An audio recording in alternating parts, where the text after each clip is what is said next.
Salut tout le monde et bienvenue. Je profite aujourd'hui d'une grosse révision du X-Max pour vous passer en revue toutes les pièces que j'ai changées dessus. Donc je vais commencer par l'électronique qui d'origine pour moi est quand même un gros point faible de la voiture. Le cerveau clairement qui a d'origine c'est une blague. Tous ceux qui ont eu un X-Max ils savent que le cerveau au bout de quelques temps il tourne plus les roues. Donc j'ai pris le H-Speed. Alors j'en ai passé plusieurs. J'ai passé les Traxxas renforcés, les R, les X. Pareil, au bout d'un moment, ça marchait plus. J'y suis là depuis un petit moment. Alors, il n'y a pas une grosse différence. Il est quand même plus précis que les Traxxas. J'ai pas encore assez de recul pour parler de la résistance du truc. Bon, ça fait quelques mois que je l'utilise maintenant. Franchement, il n'y a pas eu trop de problèmes. Donc voilà, le cerveau H-Speed, super. Franchement, j'en suis content. Donc pour le combo, je suis passé chez un Hobby qui est pour moi une marque assez fiable et simple d'utilisation et performante. Donc j'ai pris le Max 5, ça c'était ok. Bon, c'est le première génération, hein, parce que je l'ai changé il y a un petit moment. Malheureusement, il n'était pas encore sorti le G2, donc c'est le première génération. Au niveau du moteur, j'ai beaucoup hésité entre le 800 kV, donc ici présent, et le 1100 kV. Sauf que voilà, je suis parti sur le 800 parce que moi je préfère des moteurs qui tournent moins vite mais qui sont plus coupleux. Le support moteur, ça c'est un réglable important selon les pignons qu'on a. Alors il est réglable par l'avant, ça c'est franchement merdique. Bon après une fois qu'il est réglé on le touche plus, mais bon c'est vrai que pour faire le réglage c'est franchement merdique ce truc. À chaque fois il faut enlever le pignon, resserrer, baisser un peu, remettre le pignon, bref voilà c'est un peu chiant. Donc pareil, ça c'est le Vitavon. Alors il y a des très bons supports moteurs chez plein de marques, mais voilà, le Vitavon est super. Franchement, depuis que j'ai mis ça, ça bouge plus. Par contre, impératif, si on prend un gros moteur comme ça, le 800 ou le 1100 kV, c'est pareil. Il faut un support sur l'arrière parce que en cas de grosse réception, ça va bouger, c'est sûr et certain. J'ai essayé. Ça casse forcément la transmission quand le moteur bouge et carrément le mien s'est retrouvé coincé en bas, tout de travers, bref. Donc super important, la fixation avant et arrière.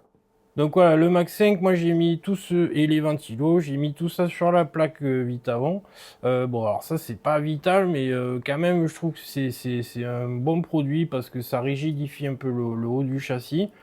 J'ai fait toute une plaque carbone avec mes trous pour mettre le Max 5 et les ventilos. Donc j'ai mis deux ventilos en 50 Connect. Alors effectivement on trouve des ventilos beaucoup moins chers.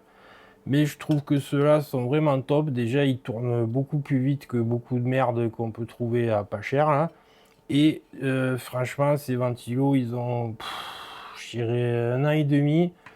Et ils n'ont jamais cassé. Les pales sont, voilà, sont quand même plus solides que certaines merdes qu'on peut trouver pas cher. Donc au niveau des fiches, je suis en QS8 et j'utilise les batteries CNHL. Donc ça c'est les 9500 mAh. Donc j'ai mis un caoutchouc de protection là, donc on voit pas les batteries, mais bon voilà. Je trouve que ces batteries sont vraiment cool, elles sont pas très chères, elles résistent vraiment bien. Et voilà, bon produit, CNHL aussi. Alors à partir du moment où on passe sur un combo un peu plus gros sur le X-Max, que ce soit le 800 ou le 1100, c'est le même problème. La transmission ne suit pas. Alors déjà d'origine c'est parfois limite. Bon j'ai cassé d'origine, j'ai cassé beaucoup de couronnes, pignons, moteurs. Diff arrière aussi la couronne, j'en ai passé en veux-tu en voilà. Mais ça peut encore tenir. Après quand on passe sur ce genre de combo, il faut oublier la transmission d'origine, il faut vraiment passer sur du plus costaud. Donc la première partie, ça va être de passer sur du module 1.5 en pignon et couronne moteur. Alors ça, franchement, c'est un truc à faire, même d'origine, vous serez moins emmerdé, passer sur du module 1.5. Il y a chez Model Bomet des kits exprès pour l'origine, avec des cales pour relever un petit peu le moteur et pour pouvoir mettre ce genre de couronne et de pignon. Cette couronne permet de garder le cush drive. Donc moi, je trouve que c'est quand même pas mal de le garder parce que ça absorbe un peu les petits chocs, tout ça, ça évite quand même à la couronne et au moteur de trop morfler. Donc voilà, ça c'est pour moi obligatoire, même d'origine. Franchement, bon après pas forcément dans cette taille-là, mais il faudra l'adapter au moteur. Mais voilà, encore une fois, ça c'est à faire tout de suite. Donc ensuite, quand on change de moteur, il faut passer sur toutes ces pièces en alu. Donc le petit capot qui tient l'arbre de transmission, le buckhead là, donc le capot du haut, et le carter de diff, ça déjà il faut le changer, même d'origine, vous aurez moins de problèmes de couronne qui pète. Pourquoi? Parce que dès qu'on envoie de la puissance, le plastique se déforme, et c'est là où le diff bouge et la couronne morfle direct. Donc ça, à changer, même d'origine. Après, si vous passez un gros moteur, il faut rajouter ces deux parties sur l'arrière. Sur l'avant, il y a uniquement cette partie. Donc ça, bon, moi, c'est Vitavon. Il y a plein de marques qui le proposent. J'ai essayé GPM. Franchement, je déconseille tout ce qui est transmission GPM. C'est pas assez précis, c'est pas assez fiable. J'ai jeté beaucoup d'argent en achetant du GPM, franchement. Je sais que sur AliExpress, il y a des marques qui font des bons produits, qui sont un peu moins chers que Vitavon. Mais voilà, Vitavon, clairement, pour moi, c'est le top. Au niveau du diff, arrière ou avant, c'est pareil. La cellule de diff en alu, pour moi, c'est obligatoire aussi d'origine. Parce que, pareil, ça bouge beaucoup, ça se dilate, ça se déforme. Et dedans, ça bouge et ça casse tout. Ensuite, moi j'ai mis la couronne et le pignon d'attaque Vitavon hélicoïdal. Donc les noix de cardan aussi d'origine à changer. Il y a un bon produit là chez GPM avec une bague autour là que ça je les ai gardés un bon moment. Après ils cassent pas ici mais ils finissent par se tordre à l'intérieur là. Donc j'ai déchangé, j'ai pris les Vitavon. Le diff central. Pareil, je suis passé en module 1.5. Alors ça, je pense que c'est pas forcément obligatoire, mais j'avais peur qu'en changeant tout, ce soit le diff central qui pète. Donc bon, c'est quand même genre 80 balles, je crois, les couronnes et pignons. Mais bon, voilà, à y être, je ne sais plus à 80 balles près. Bon, encore une fois, j'ai mis une fortune dans le X-Max, ça c'est clair et net, hein. Donc voilà pour la transmission. Donc ça nous donne pour l'arrière, ça, bon, à l'avant, c'est plus simple, évidemment, il n'y a pas le diff central. Mais là, honnêtement, on a une transmission très solide, très fiable. Au niveau de l'arbre de transmission centrale, pareil, j'ai pris le Vitavon en acier avec un roulement, une partie centrale. Ça vient ici. Donc ça remplace toute la barre en alu là qui pète à gogo. Donc voilà, ça pareil, plus de problème. Allez, au niveau de la direction, donc le cerveau, j'en ai déjà parlé. Le palonnier en alu, le bras en acier et tout le sauve-cerveau en alu. Et les barres de direction aussi, je crois que ça s'appelle comme ça, en alu, Vitavon. Donc ça, c'est du Traxxas. Bon, ça, franchement, pour moi aussi, même d'origine, alors, c'est pas obligatoire. Mais si on le change, franchement, on a direct un meilleur comportement de la direction parce qu'on a beaucoup moins de jeu que tous ces trucs en plastique là, de merde. Le palonnier, franchement, il faut le changer, même d'origine, avec le bras aussi, parce que ça prend un jeu de fou et ça casse de toute façon direct. Les dents se foirent en fait à l'intérieur. Et le sauve-cerveau, franchement, c'est une nette amélioration. On a beaucoup moins de jeu et on a une direction plus précise. Au niveau des amortisseurs, clairement, là, il me reste plus que le corps d'origine. J'ai tout changé. Donc j'ai mis les bouchons en alu. Ça, c'est pareil. Pour moi, c'est assez important parce que ça quand même, ça ferme vachement mieux l'amortisseur. On a beaucoup moins de fuite, on n'a plus de fuite d'ailleurs ici à partir du moment où c'est bien fermé. La tige en titane, pareil, ça, bon, c'est les Traxxas, hein. Ça pour moi c'est super important aussi parce que voilà, mon X-Max il fait sérieusement quelques kilos en plus que d'origine et je tordais rapidement toutes les tiges, j'en ai passé pas mal.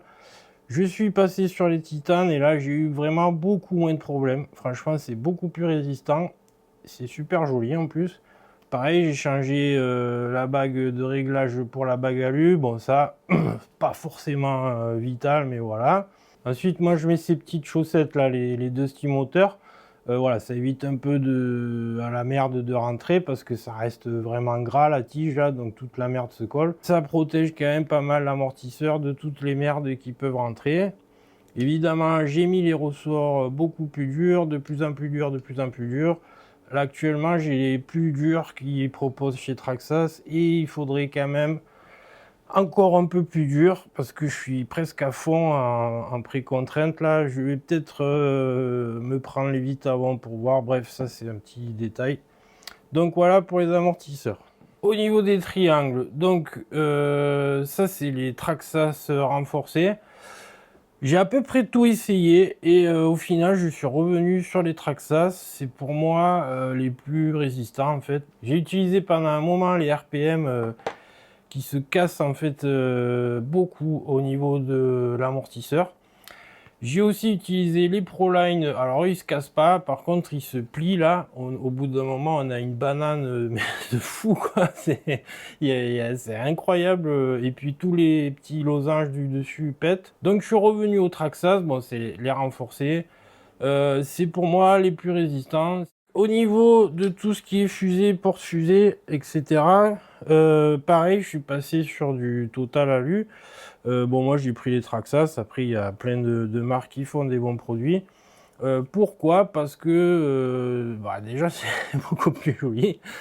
Et donc ça se déforme pas l'alu, contrairement au plastique. Et donc les roulements ne bougent pas. Ça permet quand même de gagner vraiment en fiabilité là-dessus. Ça maintient aussi mieux dans le triangle. D'ailleurs, ça, c'est des super produits. C'est chez GPM aussi, ça. Donc, c'est une tige filetée qui traverse avec des écrous freins. Bon, là, c'est pas le bon, mais on s'en fout. On peut serrer ces deux pièces et ça évite de prendre du jeu. Et surtout, ça se déboîte pas comme les trucs d'origine, là, qui font que se déboîter. Au niveau de la fusée. Oui, parce que moi j'appelle ça une fusée. Ça, c'est un porte-fusée pour moi. Hein. Ça ressemble beaucoup plus à une fusée, ça, que ça. Bref, je sais pas pourquoi un RC, il y a ce délire là, mais bon. Donc, au niveau des fusées, j'ai pris du GPM. Donc, c'est des fusées en acier. Ça casse plus ici comme celles d'origine en alu qui finissent par prendre un jeu de fou ici. Elles sont plus longues aussi, ce qui permet d'élargir un peu les roues. On voit ici, donc d'origine, l'hexagone est tout de suite à la sortie du roulement. Là, il est à 2,5 cm. Il y a aussi le même kit qui existe, je crois, à 1,5 cm ou en 2, je sais plus. Bon, voilà, j'ai pris le plus grand. En fait, ça fait comme si on avait un kit wide, sauf qu'on n'a pas besoin de changer les triangles, les cardans, etc. Au niveau des cardans, je suis aussi revenu après avoir essayé plein de produits sur les cardans d'origine. J'ai pas essayé les Vitavon. Il me semble qu'ils changent la fusée aussi, je sais plus. Bon, bref. Mais voilà, les Traxxas, au final, je trouve que c'est les plus résistants. Là, j'ai des GPM. Donc, ils sont un peu plus larges. Alors, ils se tordent un peu moins, effectivement. Sauf qu'ils cassent à la tête, là. Franchement, j'en ai cassé plein. Ça se casse en deux. Et du coup, le cardan poubelle. Donc, je suis revenu. Je finirai ces deux là. Et voilà, il me reste 2 GPM à finir. Et je suis repassé sur les cardans Traxxas. Et pour finir, les roues. Donc, moi, j'utilise les Badlands de chez Proline. Franchement, j'en suis super content de ces roues. Elles déchirent. J'en ai cassé quand même 2 ou 3 au niveau de la jante.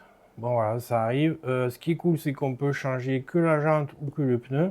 Bon, les pneus, j'ai jamais eu de problème. Il y a un super grip, ça glisse, mais pas trop. La glisse reste vraiment gérable, machin. C'est vraiment du super pneu. Alors ça, je déconseille d'origine. Ça va être trop lourd, ça va trop tirer sur la transmission.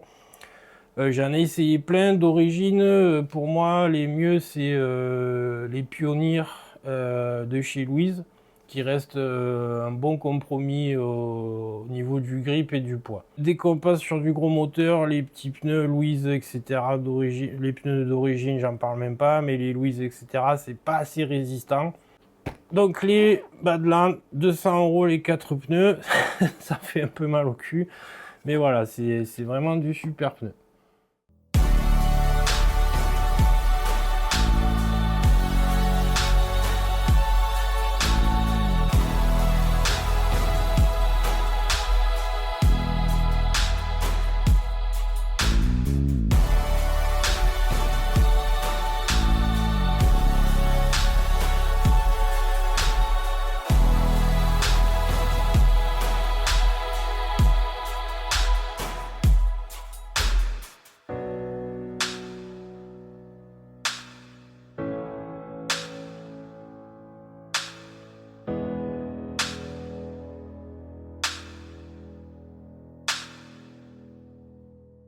Voilà pour cette vidéo des pièces de Moix Max, j'espère que ça aura pu aider certains.